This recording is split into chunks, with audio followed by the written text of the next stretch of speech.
Welcome to This Explainer. We're diving straight into the absolute burning question on everyone's mind today. We're looking at the rapid, frankly astonishing, rise of AI and automation in our economy. But more specifically, we're going to explore how this new wave of technology actually fits into the larger historical engine of economic growth. Will robots steal your job?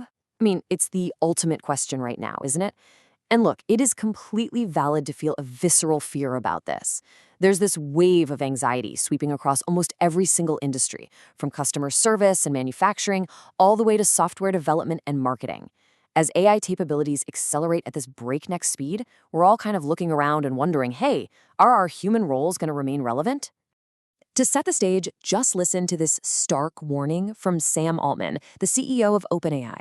He recently pointed out that in the next decade, AI will completely transform work. He says entire industries will be automated and millions of jobs will literally disappear.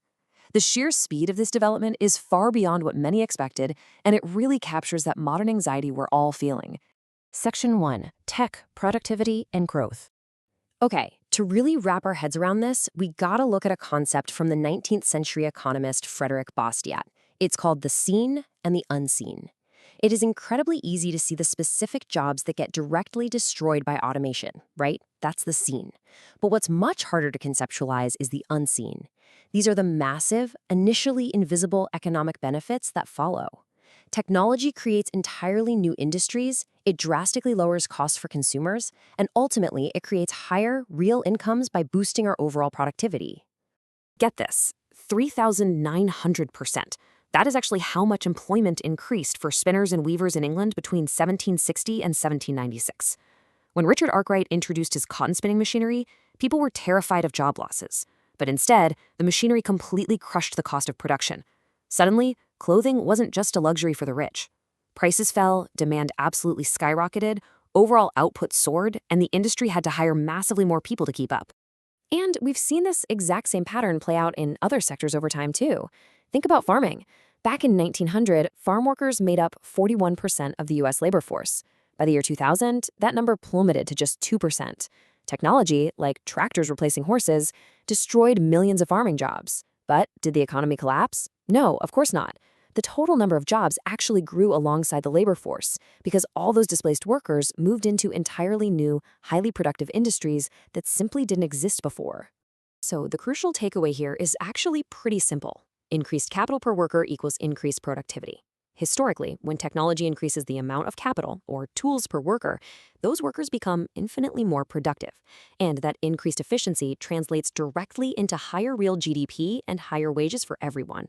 Back in 1930, the economist John Maynard Keynes predicted we'd all be working a 15-hour work week by now because of this exact productivity. Well, we don't, because human wants are basically unlimited. We always want more, and technology is how we grow the economy to actually satisfy those wants. Section 2. The Reality of AI Progress. Now, let's pivot from history to the hard data about where AI is today. Recent meta-analyses from groups like Epoch AI show that AI progress is actually following a pretty predictable, smooth power law, meaning there's no sudden magical leap to autonomous superintelligence happening overnight. In fact, frontier labs are facing severe diminishing returns. They're pouring massive amounts of money into research, but yielding smaller and smaller gains in capability. This proves AI isn't some magically self-improving entity. Its growth requires massive human-controlled computational resources. And this naturally brings us to a major structural critique of the current market.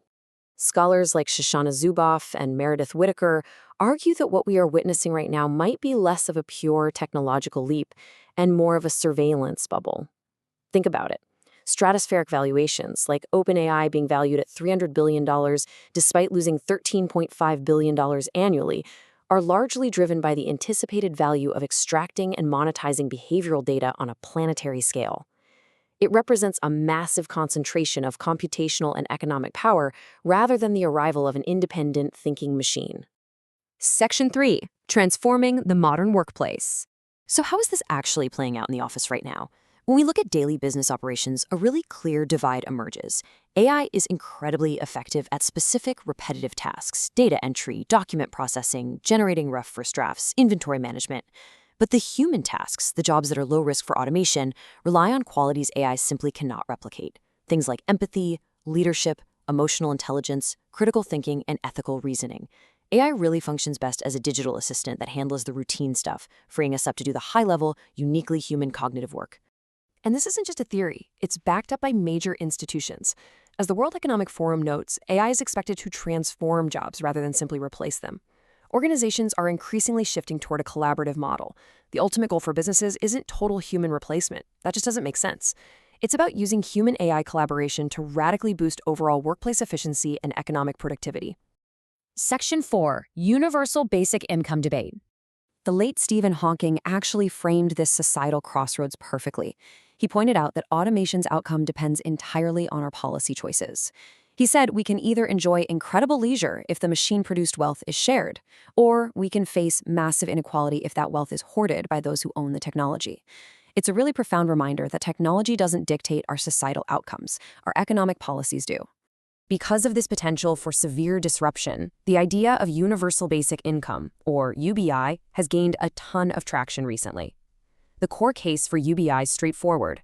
It cushions the financial blow of rapid job displacement, ensures everyday consumers still have the purchasing power needed to keep the economy moving, and it empowers people to reskill. Interestingly, this is not just a fringe idea anymore. It's being advocated by major tech figures like Elon Musk, and even AI pioneers like Geoffrey Hinton as a totally necessary neutral financial safety net during this massive technological shift. Which leads us into a truly fascinating structural debate.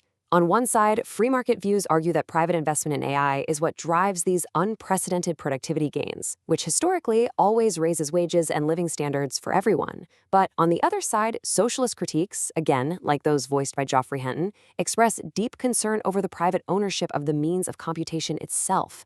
They warn that without intervention, it will lead to devastating inequality. Honestly, understanding both sides of this debate is absolutely vital if we want to see the full picture of the emerging AI economy. Section 5. The Future of Human Work. So, what do? Well, research from groups like the International Labor Organization and the OECD points to a pretty clear three-step path for adapting. Step 1.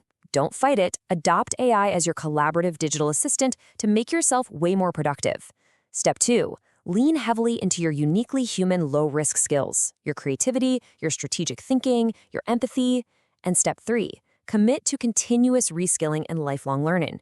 The economy is absolutely going to keep growing, but the skills required to participate in it, those are going to constantly evolve.